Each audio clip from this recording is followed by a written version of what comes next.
নাই। সারা বাংলাদেশে দুর্বার কোন আন্দোলন গড়ে হবে ইনশাআল্লাহ। 2024-এ গণ অভ্যুত্থানে যে আকাঙ্ক্ষা নিয়ে রক্ত দেওয়া হয়েছিল, যে আকাঙ্ক্ষা এবং যে স্বপ্নকে বুকে লালন করে জীবন দিয়ে বিলীন করা হয়েছিল, সেই বৈষম্যহীন বাংলাদেশ গঠন আমরা এখনো দেখতে পাই নাই। আমরা পরিষ্কার ভাষায় বলতে চাই, এক ফ্যাসিবাদকে বিদায় করে আমরা 90 ফ্যাসিবাদের হাতে এই দেশকে তুলে দিতে পারবো না। আমরা আরো বলতে চাই, আমাদের যে ভারতের আধিপত্যবাদ, সেই আধিপত্যবাদের বিরোধিতা করে আমরা যে অভ্যুত্থান এনেছি, আমরা নতুন কোন আধিপত্যবাদের শক্তির হাতে আমাদের দেশকে তুলে দিতে পারবো না। আমরা স্বৈরাচার মুক্ত বাংলাদেশ করার পরে আমরা যেই দাবি দাবা নিয়ে নেমেছিলাম, আজকে দেখতে পাচ্ছি আবার আমাদের সেই দাবি নিয়ে আবার মাঠে নামতে হচ্ছে। আমরা চাচ্ছি না আবার সেই দাবি নিয়ে মাঠে নামতে, আবার যদি আমাদের মাঠে নামতে হয় আর কেউ রক্ষা পাবেন না। শেখ হাসিনা তো পালিয়ে যেতে পেরেছে, আপনাদেরকে পালিয়ে যেতে কোন রাস্তা দিয়ে পালিয়ে যেতে হবে না, দিতে হবে না। নির্বাচন নিয়ে কোন ধরনের খেলাখেলি চলবে না। 5 তারিখের পরে আমাদেরকে মাঠে নেমে দাবি আদায় করতে হবে, এটা আমরা কখনোই চিন্তা করি নাই। প্রিয় উপস্থিতি, আমরা তৈরি থাকবো ইনশাআল্লাহ তাআলা। আমাদের দাবি যদি না মানা হয়, আল্লামা মাহমুদুল হক সাহেবের নেতৃত্বে সারা বাংলাদেশে দুর্বার কোন আন্দোলন গড়ে হবে ইনশাআল্লাহ। 5 আগস্টের পর আওয়ামী লীগের তার দোসর জাতীয় পার্টি সহ 14 দল তারা আমার ভাইদের উপর সন্ত্রাসী কায়দায় আক্রমণ চালিয়েছে। আমরা তাদের নিষিদ্ধ দাবি করছি।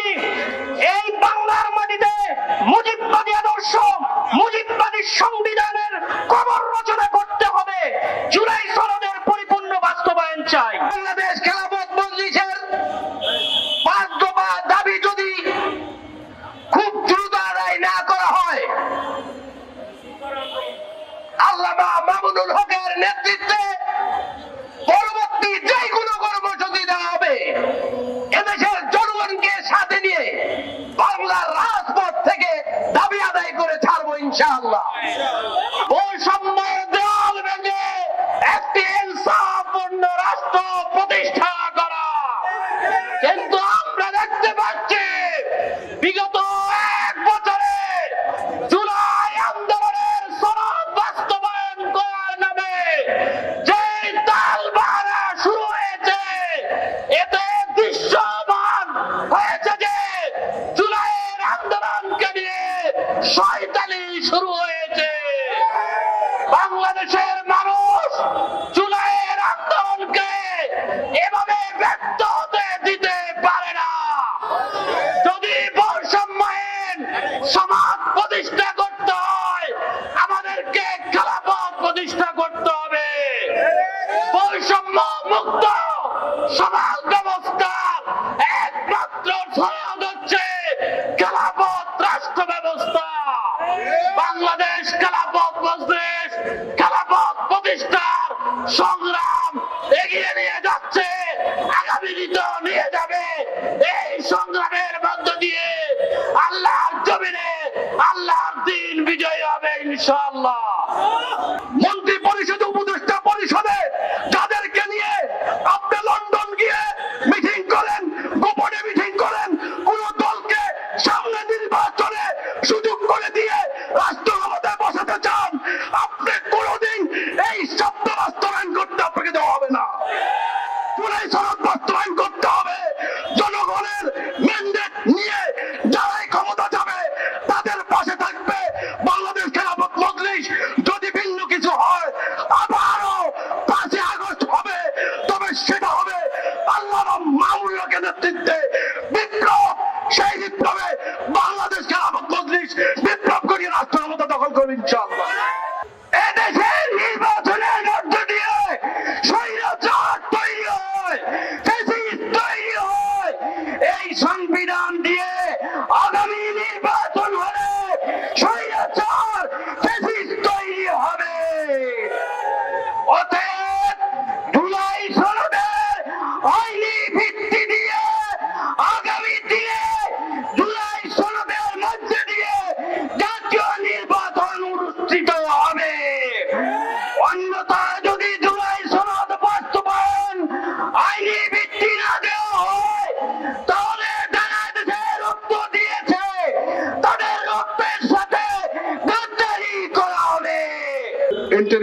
সরকার থেকে আমরা যেটা আশা করেছিলাম সেই আশার কোনো অংশই পূরণ হয় নাই, বরং 6টি কমিশন করে দীর্ঘদিন তারা কালক্ষেপণ করেছে। এখন আমরা দেখছি জাতির সাথে নির্বাচনের একটি তামাশা করতে যাচ্ছে।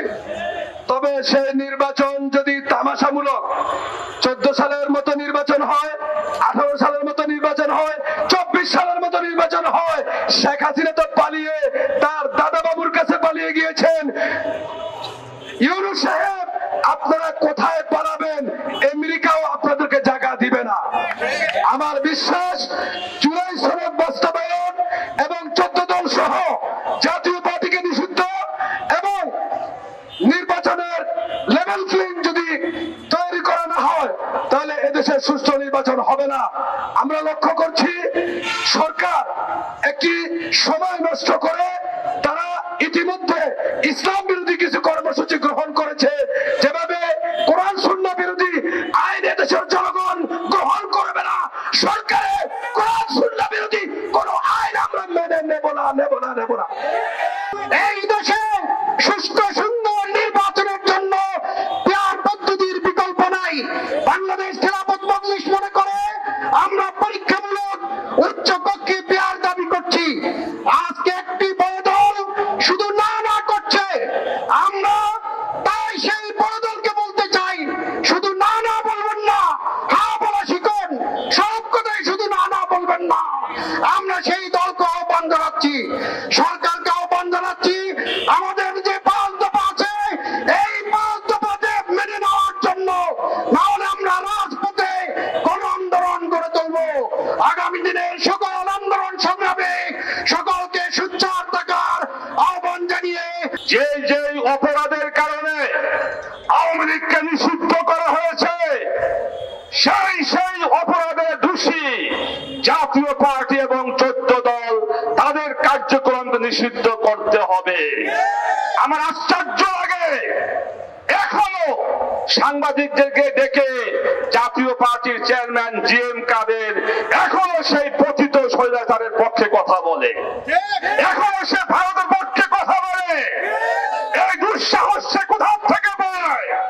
আমরা পরিষ্কার বলি, আওয়ামী লীগের দোষর জাতীয় পার্টি এবং 14 দলকে নিষিদ্ধ না করলে দেশের জনগণ যা করতে হয় তাই করবে ইনশাআল্লাহ। তাই অবিলম্বে প্রশাসনে সরকারে ঘাপটি মেরে থাকা আওয়ামী দূষণ এবং তাদের লেসপেন্সার এবং জাতীয় পার্টি সহ 14 দলকে নিষিদ্ধ করতে হবে। 3 নম্বর কথা হলো, আমরা আগামী জাতীয় সংসদ নির্বাচনে আমরা উচ্চ কক্ষে পিয়ার দাবি করেছি। নিম্ন কক্ষে বিদ্যমান পদ্ধতিতে নির্বাচন হবে আমরা দাবি করেছি, উচ্চ কক্ষে পিয়ারের দাবি করেছি। কিন্তু আমরা দেখছি সেখানেও বিএনপি সহ কয়েকটি দল নোটের পেছন দিয়ে রেখেছে। অর্থাৎ পরিষ্কার বলি, সরকারকে উচ্চ কক্ষ পিয়ার ছাড়া এদেশের জনগণ কখনো মেনে নিবে না।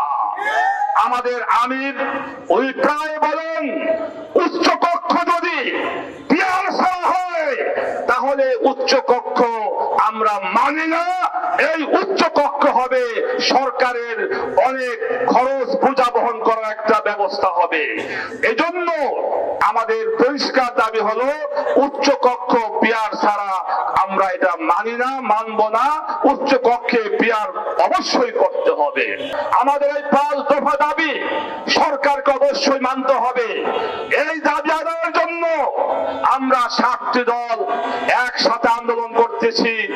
আগামীকাল শুক্রবার সারা দেশে বিভাগীয় শহরে বাংলাদেশ খেলাফত মজলিস বিক্ষোভ মিছিল করবে এবং আগামী 26 তারিখ শুক্রবার সারা দেশের জেলা এবং উপজেলা শহরে বাংলাদেশ খেলাফত মজলিস বিক্ষোভ মিছিল করবে।